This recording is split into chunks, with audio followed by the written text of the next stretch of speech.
Hello everyone, welcome back to knowledge for future study YouTube channel. मैं हूं जुगल शर्मा।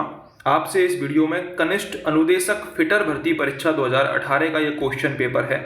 इसके Rajasthan GK के 50 क्वेश्चन इस पेपर में पूछे गए थे, वो हम इस वीडियो में डिस्कस करेंगे। सारे क्वेश्चन इंपॉर्टेंट होंगे और आने वाली परीक्षाओं के लिए भी इंपॉर्टेंट होंगे। अगर आप चैनल पर नए हो तो चैनल को सब्सक्राइब जरूर करें, शेयर करें अपने दोस्तों के साथ, एंड तक जरूर देखें वीडियो को, जरूर आपको कुछ ना कुछ यहाँ से सीखने को मिलेगा। पहला क्वेश्चन है, निम्नलिखित में से कौन सी लोक संगीत एवं नृत्य शैली केवल मात्र जयपुर से संबंधित है? तुर्रा कलंगी, स्वांग, तमाशा या फिर नौटंकी? आपको पता होना चाहिए तुर्रा कलंगी जो ख्याल है ये चित्तौड़गढ़ से संबंधित है। चित्तौड़गढ़ से संबंधित है तुर्रा कलंगी ख्याल, ठीक है। यदि हम बात करें तमाशा की, तमाशा किससे संबंधित है? जयपुर से संबंधित है तमाशा। गोपी भट्ट, बंशीधर भट्ट ये प्रमुख कलाकार हैं तमाशा के। नौटंकी की बात करें तो नौटंकी कहाँ की प्रसिद्ध है? नौटंकी भरतपुर की प्रसिद्ध है। नौटंकी भरतपुर की प्रसिद्ध है। जानकी लाल भांड इसके प्रमुख कलाकार हैं। जानकी लाल भांड नौटंकी के प्रमुख कलाकार हैं, ठीक है। ये आपको याद रख के चलना है। तो तमाशा यहाँ पर करेक्ट आंसर हो जाएगा। जयपुर की तमाशा लोक संगीत एवं नृत्य शैली है। अगला क्वेश्चन है, खेजड़ी वृक्ष राजस्थान के किस लोक देवता का प्रतीक माना जाता है? गोगा जी का, पाबू जी का, तेजा जी का या फिर रामदेव जी का? तो करेक्ट आंसर सभी को पता होगा, गोगा जी का प्रतीक माना जाता है खेजड़ी वृक्ष। गांव गांव गोगा, गांव गांव खेजड़ी, ये कहावत भी प्रसिद्ध है। खेजड़ी वृक्ष के नीचे एक पत्थर रख लिया जाता है जिस पर सर्प की आकृति होती है, ठीक है। भाला लिए अश्वारोही होता है। गोगा जी की प्रतिमा का यह प्रतीक है। आपको गोगा जी के बारे में बता देता हूँ थोड़ा सा। यहाँ पर गोगा जी का जन्म हुआ था ददरेवा चूरू में। ददरेवा चूरू में इनका जन्म हुआ था। इनके पिता का नाम है जेवर सिंह। जेवर सिंह इनके पिता का नाम है। माता का नाम है इनकी का बाछल देवी। बाछल देवी। पत्नी का नाम है इनकी का केलम दे। केलम दे। घोड़ी का नाम है गोगा बप्पा। गोगा बप्पा इनकी घोड़ी का नाम है। गोगा जी युद्ध करते हुए कहाँ मारे गए थे? इनका जो सिर गिरा था उसको बोलते हैं शीर्ष मेढ़ी। सिर कहाँ पर गिरा था? सिर गिरा था इनका ददरेवा चूरू में। ददरेवा चूरू में इनका मंदिर है जिसे शीर्ष मेढ़ी कहा जाता है। धड़ इनका गिरा था उसको बोलते हैं धुरमेड़ी। धुरमेड़ी कहाँ पर है? धुरमेड़ी है हमारा नोहर हनुमानगढ़ में, जिसे गोगा मेड़ी भी कहा जाता है। नोहर हनुमानगढ़ में मेला भरता है। गोगा नम्मी का मेला भरता है। गोगा जी का मेला कब भरता है? गोगा नम्मी को भरता है। और गोगा नम्मी कब होती है? भाद्रपद की कृष्ण नवमी को होती है। भाद्रपद माह में कृष्ण नवमी को गोगा नम्मी का मेला भरता है। इनका जो मंदिर है वो मकबरे नुमा आकृति में है, जिसका निर्माण फिरोज शाह तुगलक ने करवाया था।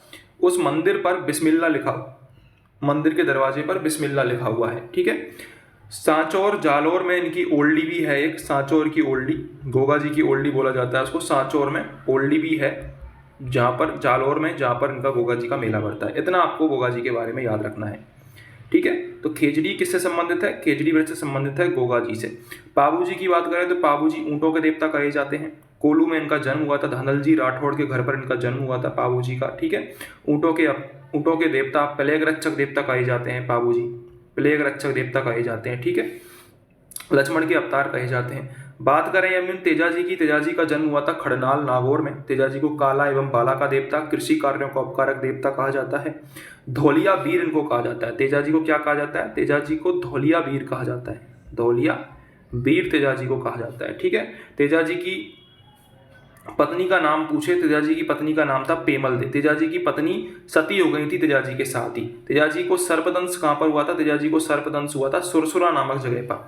तेजा जी को सुरसुरा नामक जगह पर सर्पदंश हुआ था, वहां पर इनकी मृत्यु हुई थी। पर्वतसर नागौर में तेजा जी का पशु मेला भरता है, बहुत बड़ा पशु मेला भरता है। रामदेव जी की बात करें तो रामदेव जी का जो मेला भरता है वो कहाँ भरता है? रामदेवरा जैसलमेर में। जैसलमेर जिला मुख्यालय के पूर्व दिशा में इनका मंदिर स्थित है। क्वेश्चन पूछा हुआ है, जैसलमेर जिला मुख्यालय के पूर्व दिशा में इनका मंदिर स्थित है रामदेव जी का। रामदेव जी ने कौन से पंथ की स्थापना करी थी? रामदेव जी ने कामड़िया पंथ की स्थापना करी थी। कामड़िया पंथ की इन्होंने स्थापना करी थी। 13 ताली नृत्य के देवता की स्मृति में किया जाता है। 13 ताली नृत्य किया जाता है इनके यहाँ पर कामड़ जाति की महिलाओं के द्वारा, ठीक है। रामदेव जी ने जीवित समाधि ली थी। क्वेश्चन पूछा जाता है कि एकमात्र जीवित समाधि लेने वाले लोक देवता कौन से हैं? तो जीवित समाधि किसने ली थी? रामदेव जी ने ली थी। रामदेव जी के ग्रंथ लिखे जाते हैं, 24 बाणियां नामक ग्रंथ लिखे हुए हैं इन्होंने। 24 बाणी नामक ग्रंथ लिखे हुए हैं इन्होंने रामदेव जी ने। ठीक है, रामदेव जी के जो मंदिर में पंचरंगी पताका होती है उसको नेजा कहा जाता है, रात्रि में जो जागरण होता है उसको जम्मा जागरण कहा जाता है। इतना आपको याद रखना है। इनके जो मेघवाल जाति के जो भक्त होते हैं उनको रिखिया कहा जाता है। क्या कहा जाता है? रिखिया कहा जाता है। बहुत कुछ मैंने डिस्कस कर दिया है यहाँ पर। अगले क्वेश्चन पर चलते हैं। किस राजपूत चित्रकला शैली में नारियों और रानियों को शिकार करते हुए चित्रित किया गया है? देखो, दो टाइप के क्वेश्चन बहुत फेमस है। नारियों और रानियों को शिकार करते हुए कोटा शैली में चित्रित किया गया है। अगर आपसे पूछे पशु पक्षी का चित्रण किसमें किया गया है, तो पशु पक्षी का चित्रण किया गया है बूंदी शैली में। पशु पक्षी का चित्रण बूंदी शैली में। बीकानेर में सुनहरे छतों युक्त बादल दिखाए गए हैं। बीकानेर शैली में ही उस्ता कला भी प्रसिद्ध है, वो भी आपको याद रखनी है। जयपुर शैली में साहिब राम नामक चित्रकार ने आदमकद चित्र बनाया था। किसका चित्र बनाया था? आदमकद ईश्वरी सिंह का चित्र बनाया था। ईश्वरी सिंह का आदमकद चित्र बनाया था साहिब राम नामक चित्रकार ने। ठीक है, इतना आपको याद रख के चलना है। अगले क्वेश्चन पर चलते हैं। भरतरी मेला राजस्थान के किस जिले में आयोजित होता है? जयपुर, जैसलमेर, जोधपुर, अलवर। करेक्ट आंसर यहाँ पर हो जाएगा अलवर। भरतरी मेला पांडुपोल भरतरी भी इसको कहा जाता है, एवं कनफटे सन्यासियों का मंदिर भी कहते हैं। कनफटे सन्यासियों का मंदिर कहाँ पर है? कनफटे सन्यासियों का मंदिर भी अलवर में ही है। ठीक है, इतना आपको याद रख के चलना है। अगले क्वेश्चन पर चलते हैं। किस राज्य के शासक को राजस्थान संघ का राज प्रमुख बनाया गया था? देखो, राजस्थान संघ का राज प्रमुख किसे बनाया गया था? तो वो बनाया गया था कोटा के राजा को। और कोटा के राजा उस टाइम कौन थे? कोटा के राजा थे भीम सिंह। ठीक है, राजस्थान संघ बना कब था? राजस्थान संघ बना था दूसरे चरण में, एकीकरण के दूसरे चरण में राजस्थान संघ बन गया था। ठीक है, तीसरे चरण में संयुक्त राजस्थान बना था। पहले चरण में मत्स्य संघ बना था जिसमें 4 रियासतें भरतपुर, धौलपुर, करौली, अलवर जुड़ गई थी। दूसरे चरण में कोटा समेत 9 रियासतें जुड़ी थी। कोटा समेत 9 रियासतें जुड़ी थी, यह आपको याद रखना है। और एक ठिकाना जुड़ा था, कुशलगढ़ ठिकाना। ठीक है, दूसरे चरण में, जिसे पूर्व राजस्थान या फिर राजस्थान संघ कहते हैं। इसमें भीम सिंह को राज प्रमुख बनाया गया था। प्रधानमंत्री बनाया गया था गोकुल लाल असावा को। गोकुल लाल असावा को प्रधानमंत्री बनाया गया था। ठीक है, आपको याद होगा अगर आपने एकीकरण पढ़ा है तो। नहीं पढ़ा है एकीकरण तो मैंने डिटेल डिस्कशन किया हुआ है, एक वीडियो बनाई हुई है, सर्च करना जुगल शर्मा राजस्थान का एकीकरण, आपको आ जाएगा, उस पर आपको मिल जाएगा। राजस्थान का एकीकरण मैंने डिटेल में पढ़ाया हुआ है। ठीक है, गोकुललाल असावा को प्रधानमंत्री बनाया गया। किसने इसकी जो राजस्थान संघ है इसकी उद्घाटन किसने किया था? एन.बी. गौड़गिल ने किया था। एन.बी. गौड़गिल ने इसका उद्घाटन किया था। ठीक है, इतना आपको याद रख के चलना है। राजा कौन थे? भीम सिंह थे। अगले क्वेश्चन पर चलते हैं। अगला हमारा क्वेश्चन जो इस पेपर में पूछा गया था वो था वह स्थान जहां कालीबाई शहीद हुई थी। देखो, कालीबाई से संबंधित क्वेश्चन बहुत बार पूछा जा चुका है, आपको याद रखना है, इंपॉर्टेंट है। कालीबाई शहीद हुई थी रास्तापाल में। अगर रास्तापाल ना दे रखा हो, जिला पूछ ले, तो ये जिला है डूंगरपुर। डूंगरपुर जिले के रास्तापाल हत्याकांड में कालीबाई शहीद हुई थी अपने गुरु सेंगा भाई को बचाते हुए। इनके जो गुरुजी थे उनको अंग्रेज पकड़ के ले जा रहे थे, तो उनको बचाने के लिए कालीबाई आगे आई थी और रास्तापाल हत्याकांड में ये शहीद हो गई थी। आपको याद रख के चलना है। अगले क्वेश्चन पर चलते हैं। राजस्थान के प्रथम राज्यपाल कौन थे? आपको पता होगा, जब राजस्थान का 7वां चरण था, कंप्लीट राजस्थान बन गया था 1 नवंबर 1956 को। 1 नवंबर 1956 को कंप्लीट राजस्थान बन गया था 7वें चरण में, एकीकरण के 7वें चरण में। इसी दिन 7वां संविधान संशोधन था, 7वां संविधान संशोधन। ठीक है, जिसमें राज प्रमुख के पद को समाप्त करके राज्यपाल बनाया गया और गुरुमुख निहाल सिंह को प्रथम राज्यपाल बनाया गया था। ए ऑप्शन यहाँ पर करेक्ट हो जाएगा। अगले क्वेश्चन पर चलते हैं। तिड़वाला पशु मेला किस लोक देवता की स्मृति में आयोजित किया जाता है? देखो, लोक देवता पर दूसरा क्वेश्चन है इसी पेपर में। तो तिलवाड़ा पशु मेला मल्लीनाथ जी की स्मृति में आयोजित किया जाता है लूनी नदी के तट पर। तिलवाड़ा कहाँ पर पड़ता है? बाड़मेर में पड़ता है तिलवाड़ा। बाड़मेर में तिलवाड़ा पशु मेला आयोजित होता है लूनी नदी के तट पर। मल्लीनाथ जी के नाम पर ही जोधपुर के जो बाड़मेर है उसमें मालानी क्षेत्र बोला जाता है। जोधपुर के पश्चिमी परगने को मालानी क्षेत्र बोला जाता है। ठीक है, इतना आपको मल्लीनाथ जी के बारे में याद रख के चलना है। अगले क्वेश्चन पर चलते हैं। हम्मीर रासों का लेखक कौन है? जोधराज, चंद्रशेखर, नयन चंद्र सूरी या फिर चंद्रबरदाई? तो हम्मीर रासों का लेखक है जोधराज। इंपॉर्टेंट क्वेश्चन है ये। हम्मीर रासों का लेखक कौन है? जोधराज है। नयन चंद्र सूरी किसका लेखक है? हम्मीर महाकाव्य का लेखक है। हम्मीर महाकाव्य का लेखक कौन है? नयन चंद्र सूरी। चंद्रबरदाई किसका लेखक है? चंद्रबरदाई पृथ्वीराज रासो का लेखक है। पृथ्वीराज रासो का लेखक है। चंद्रशेखर किसका लेखक है? हम्मीर हट का लेखक है चंद्रशेखर। ठीक है, चारों ऑप्शन मैंने आपको बता दिए हैं, इंपॉर्टेंट क्वेश्चन है। राजस्थान के कौन से शासक को विद्वानों ने हिंदूपत कहा है? तो हिंदूपत तो भाई एक ही को कहा जाएगा, और वो कौन है? हमारे सांगा जी। सांगा को हिंदूपत कहा है, किस लिए कहा गया है? क्योंकि सांगा की छत्र छाया में, सांगा के छत्र के नीचे जो राजस्थान के सारे राजपूत राजा थे, राजस्थान के सारे राजपूत राजा थे, वो बाबर से युद्ध करने के लिए एकत्रित हुए थे। ठीक है, सॉरी, अंतिम बार था ये, अंतिम बार हिंदू राजा एकमत हुए थे किसी बाहरी आक्रमणकारी से लड़ने के लिए। कब हुआ था ये ऐसा? खानवा के युद्ध में। खानवा का युद्ध कब हुआ था? 1527 में हुआ था खानवा का युद्ध। ठीक है, उस टाइम बाबर से लड़ने के लिए सारे राजा एकत्रित हुए थे, इसलिए सांगा को हिंदूपत कहा जाता है। ठीक है, कुंभा को क्या कहा जाता है? कुंभा को अभिनव भट्टाचार्य, दान गुरु, शैल गुरु, छाप गुरु, ठीक है, ऐसे नाम कुंभा को दिए हुए हैं। इतना आपको याद रख के चलना है। अगले क्वेश्चन पर चलते हैं। अगला क्वेश्चन क्या है? आहड़ का उत्खनन कार्य किसके नेतृत्व में निष्पादित हुआ था? एच.डी. सांकलिया, बी.एन. मिश्र, बी.एस. बाकणकर, बी.बी. लाल। तो बी.बी. लाल तो आपको पता चल रहा होगा किससे संबंधित है। बी.बी. लाल तो कालीबंगा से संबंधित है। दो नाम आते हैं, बी.बी. लाल और बी.के. थापर, जिन्होंने 1961-62 में कालीबंगा की खुदाई करवाई थी। कालीबंगा की खोज किसने करी थी? अमलानंद घोष ने करी थी। अमलानंद घोष ने करी थी। जुते हुए खेत के प्रमाण मिले, यहाँ से काली चूड़ियाँ मिली है, 7 अग्नि वेदिकाएं यहाँ से मिली हैं कालीबंगा सभ्यता से। तो यहाँ पर आहड़ का उत्खनन कार्य अगर आपसे पूछे तो एच.डी. सांखलिया करेक्ट हो जाएगा। आहड़ का उत्खनन कार्य एच.डी. सांखलिया। आहड़ से अनाज रखने के गोरे और कांठे मिले हैं, अनाज रखने के मृदभांड मिले हैं, जिन्हें गोरे और कांठे कहा जाता है।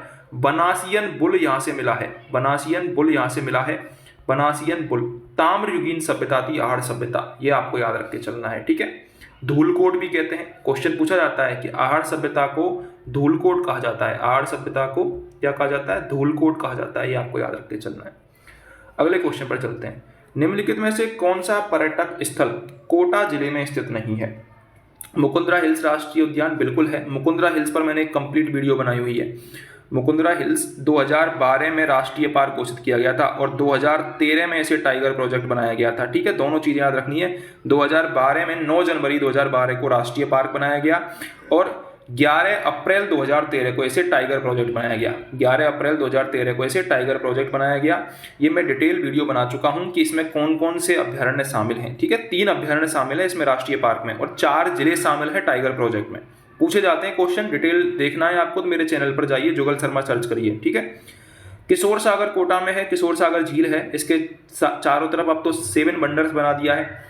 नवल सागर, नवल सागर कहाँ पर है? नवल सागर बूंदी में है, ना कि कोटा में। ठीक है, तो सी ऑप्शन हमारा करेक्ट हो जाएगा। कोटा बैराज तो आपको पता ही होगा, कोटा बैराज से सिंचाई होती है, कोटा बैराज से सिंचाई होती है। 8 नहरें निकली हुई है यहाँ से। कोटा बैराज जल भराव क्षमता की दृष्टि से, कैचमेंट एरिया की दृष्टि से राजस्थान का सबसे बड़ा बैराज है। कोटा बैराज चंबल पर स्थित है। चंबल पर 4 बांध हैं, जिनमें से 100 किलोमीटर के दायरे में राजस्थान में 3 बांध हैं। कौन कौन से?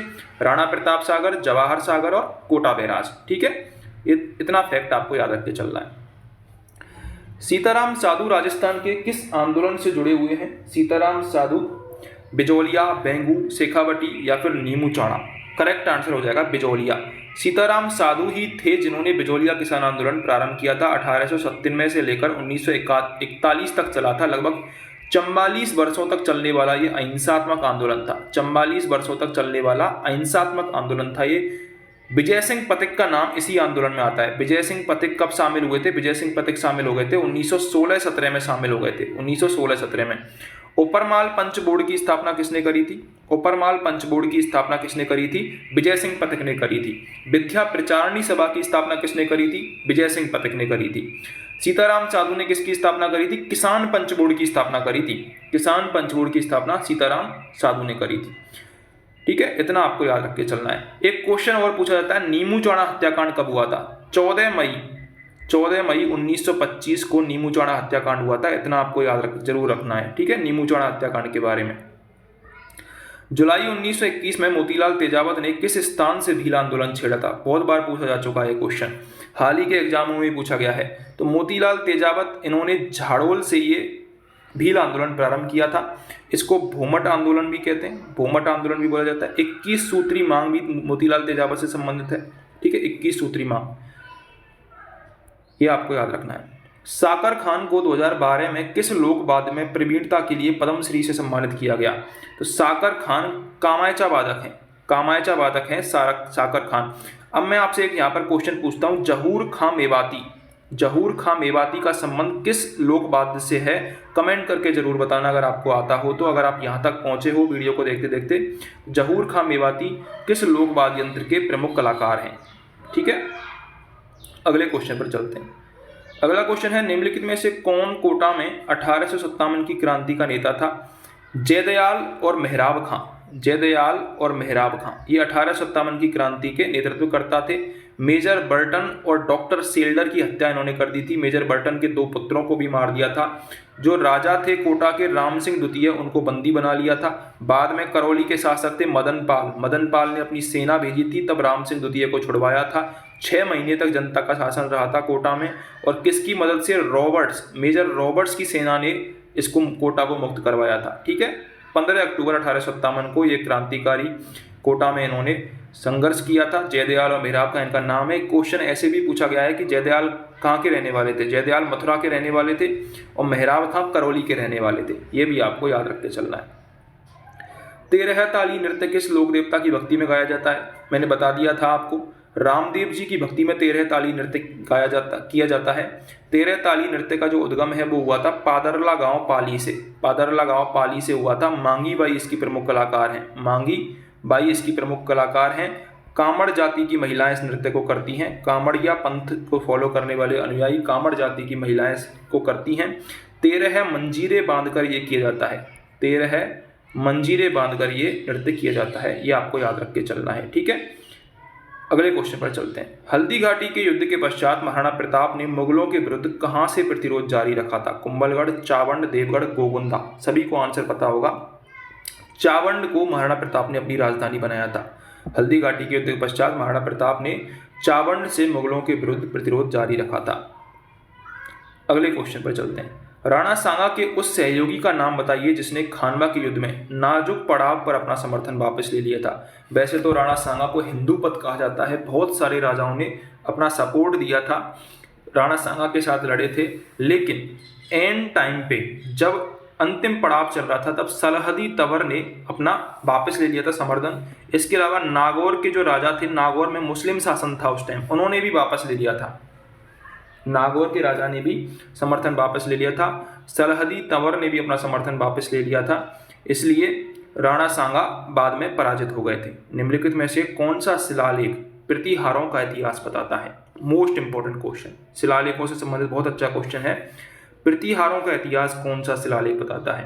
तो मंडोर शिलालेख, गुर्जर प्रतिहार वंश का जो शासन है मंडोर में देखने को मिलता है। नागभट्ट प्रथम आपने नाम सुना हो, महाराजाधिराज की उपाधि उन्होंने धारण करी थी। मंडोर शिलालेख से प्रतिहारों का इतिहास हमको मिलता है। ठीक है, अगले क्वेश्चन पर चलते हैं। अगला क्वेश्चन है, झेला, झमेला, पीपल पत्रा, अंगूठिया शरीर के किस अंग के आभूषण है? मोस्ट इंपोर्टेंट क्वेश्चन है, फेमस है। झेला, झमेला, पीपल पत्रा, अंगूठिया ये कान के आभूषण है। अंगूठिया बहुत पूछा जाता है, अंगूठिया कान का आभूषण है। ऐसे ही तिमणिया पूछा जाता है, तिमणिया, तिमणिया गले का आभूषण है, तिमणिया गले का आभूषण है। ठीक है, एक क्वेश्चन मैं पूछ लेता हूं यहाँ पर, नोगरी, नोगरी और नेवरी, कमेंट करके जरूर बताना, नोगरी और नेवरी आभूषण कहाँ के पहने जाते हैं? मेमंद सर पे पहना जाता है, मेमंद सर पे पहना जाता है। ठीक है, ये भी पूछा जाता है। चूंप दांत में पहना जाता है और चौंप नाक में पहना जाता है। चौंप कहाँ पर पहनी जाती है? नाक में, और चूंप कहाँ पहना जाता है? दांत में पहना जाता है। ठीक है, ये आपको बता दे दिया मैंने। ठीक है, अब यहाँ पर क्या आंसर हो जाएगा? झेला, झमेला, पीपल पत्रा, अंगूठिया कान के आभूषण है। अगले क्वेश्चन पर चलते हैं। जैत सागर तालाब कहाँ स्थित है? उदयपुर, बूंदी, अजमेर, माउंट आबू। जैत सागर जो तालाब है वो कहाँ पर स्थित है? बूंदी में स्थित है। अच्छा क्वेश्चन है, जैत सागर तालाब बूंदी में स्थित है। राजस्थान की प्रथम महिला पायलट कौन थी? कल्पना चावला, प्रतिभा पूनिया, प्रिया शर्मा या फिर नम्रता भट्ट? डी ऑप्शन करेक्ट हो जाएगा, नम्रता भट्ट राजस्थान की प्रथम महिला पायलट थी। किस दुर्ग का सबसे ऊंचा भाग मीरान साहब की दरगाह कहलाता है? सभी को पता होगा ये क्वेश्चन। मीरान साहब की दरगाह तारागढ़ अजमेर में स्थित है। 2 तारागढ़ है, एक तो बूंदी में भी है, एक अजमेर में भी है। बूंदी वाला जो तारागढ़ है वो राव बरसिंह ने उसका निर्माण करवाया था, राव बरसिंह ने। ठीक है, जो बूंदी वाला तारागढ़ है उसके बारे में कहा गया है कि ये ऐसा लगता है कि ये किला प्रेतों के द्वारा बनाया हुआ है। ठीक है, ऐसा कहावत है। तारागढ़ अजमेर की बात करें, तारागढ़ अजमेर यहाँ पर मीरान साहब की दरगाह प्रसिद्ध है, तारागढ़ अजमेर में। जगत शिरोमणि मंदिर किस दुर्ग के उत्तर पश्चिम में स्थित है? जगत शिरोमणि मंदिर किस दुर्ग के उत्तर पश्चिम में स्थित है? तो जगत शिरोमणि बोला है तो आमेर दुर्ग में है जगत शिरोमणि। अगर पूछता जगत अंबिका मंदिर, जिसे मेवाड़ का खजुराहो भी कहते हैं, मेवाड़ का खजुराहो भी कहते हैं इस मंदिर को, तो जगत अंबिका मंदिर कहाँ पर है? जगत अंबिका मंदिर कहाँ पर है? उदयपुर में है। जगत अंबिका मंदिर उदयपुर में है और जगत शिरोमणि मंदिर आमेर दुर्ग में है। किसने बनवाया? मानसिंह की रानी कनकावती ने बनवाया था जगत शिरोमणि मंदिर, अपने बेटे की याद में, जगत सिंह की याद में। ठीक है, इतना आपको याद रख के चलना है। अगले क्वेश्चन पर चलते हैं। अरावली पहाड़ियों में सालर वृक्ष किस ऊंचाई पर मिलते हैं? अच्छा क्वेश्चन है ज्योग्राफी का। सालर वृक्ष किस ऊंचाई पर मिलते हैं? ऑप्शंस है 750 मीटर से अधिक, 450 मीटर से अधिक। तो करेक्ट आंसर बी ऑप्शन हो जाएगा हमारा। सालर वृक्ष 450 मीटर से अधिक ऊंचाई पर मिलते हैं। बहुत अच्छा क्वेश्चन है, याद रखना है, 450 मीटर से अधिक ऊंचाई पर। निम्नांकित में से कौन सा पेड़ गोंद का अच्छा स्रोत है? गोंद कहाँ से मिलती है? तो गोंद भी सालर वृक्षों से मिलती है, जो कि 450 मीटर से अधिक ऊंचाई पर पाए जाते हैं। अगले क्वेश्चन पर चलते हैं। वन रिपोर्ट 2017 के अनुसार निम्नलिखित जिलों में से कौन से जिले में राजस्थान में सर्वाधिक झाड़ी क्षेत्र पाया जाता है? सर्वाधिक झाड़ी क्षेत्र की यदि हम बात करें तो पाली जिले में सर्वाधिक झाड़ी क्षेत्र पाया जाता है। पाली जिले में सर्वाधिक झाड़ी क्षेत्र पाया जाता है, बी ऑप्शन करेक्ट हो जाएगा। सर्वाधिक वन क्षेत्र उदयपुर में पाया जाता है, ये भी आपको याद रखना है। निम्नलिखित में से कौन सा खनिज सिंघाना के मदान कुदान क्षेत्र से मिलता है? सिंघाना, खेतड़ी, खोदरीबा किस खनिज से संबंधित है? तांबे से संबंधित है। और तांबे की खान यहाँ पर कौन सी है? सिंघाना में मदान कुदान खान है। मदान कुदान तांबे से संबंधित है, याद रखनी है। ठीक है। निम्नलिखित में से किस प्रकार का कोयला गुणवत्ता में श्रेष्ठ माना जाता है? गुणवत्ता में एंथ्रासाइट कोयला ए नंबर का माना जाता है। 4 टाइप होते हैं जिनमें एंथ्रासाइट सबसे बेटर टाइप होता है। ठीक है, अगले क्वेश्चन पर चलते हैं। सिरोही उदयपुर चित्तौड़गढ़ कोटा बारा राष्ट्रीय राजमार्ग का नया नंबर क्या है? बहुत अच्छा क्वेश्चन है, पर्यटन में ऐसे ही क्वेश्चन आजकल पूछे जा रहे हैं। सिरोही उदयपुर चित्तौड़गढ़ कोटा बारा राष्ट्रीय राजमार्ग का जो नया नंबर है वो है NH27। क्या है? NH27। सिरोही उदयपुर चित्तौड़गढ़ कोटा बारा राष्ट्रीय राजमार्ग का नया नंबर NH27 है। अगला क्वेश्चन है, राजस्थान में यूरोपीय यूनियन स्टेट पार्टनरशिप प्रोग्राम जिस क्षेत्र में कार्यरत है वह कौन सा है?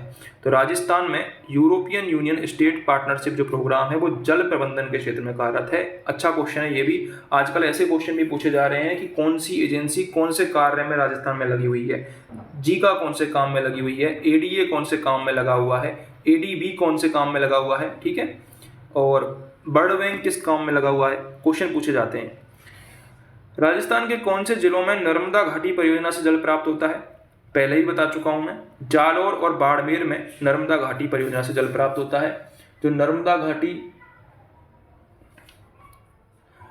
घाटी जो परियोजना है वहां पर फव्वारा सिंचाई पद्धति से जल पहुंचाया जाता है। ठीक है, ये आपको याद रख के चलना है। अगला क्वेश्चन है, गांधी सागर बांध की ऊंचाई कितनी है?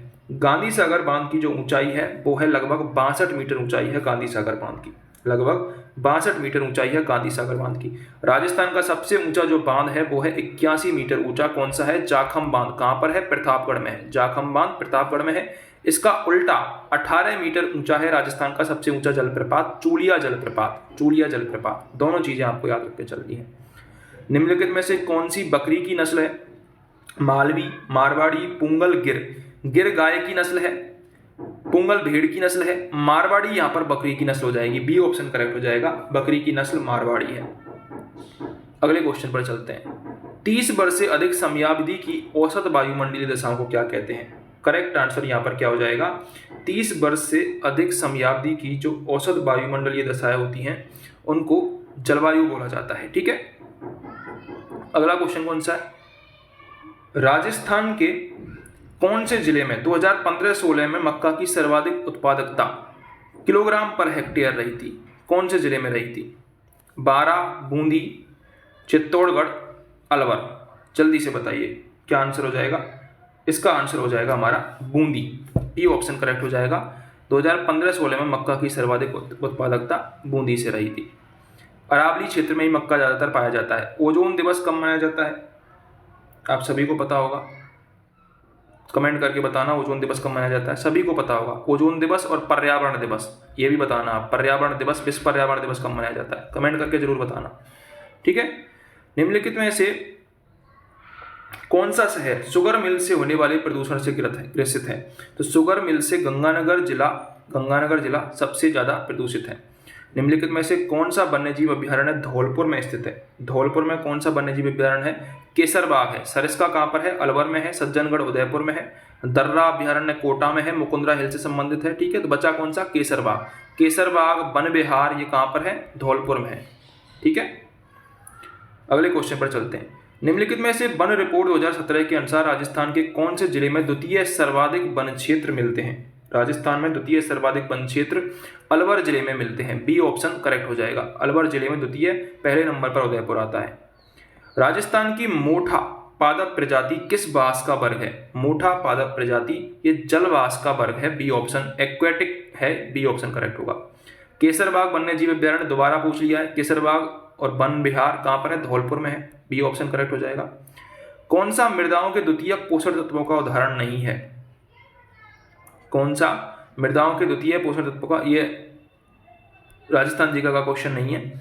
राजस्थान के चूरू जिले में कोपेन वर्गीकरण के अनुसार, चूरू हमसे पूछा है, कोपेन का वर्गीकरण पूछा है, तो चूरू जिला कोपेन के वर्गीकरण के अनुसार आता है BWHW में। BWHW में उत्तरी राजस्थान के जिले आते हैं। उत्तरी राजस्थान में गंगानगर, हनुमानगढ़, बीकानेर, ये वाले जिले किसमें आते हैं? BWHW में आते हैं, ठीक है।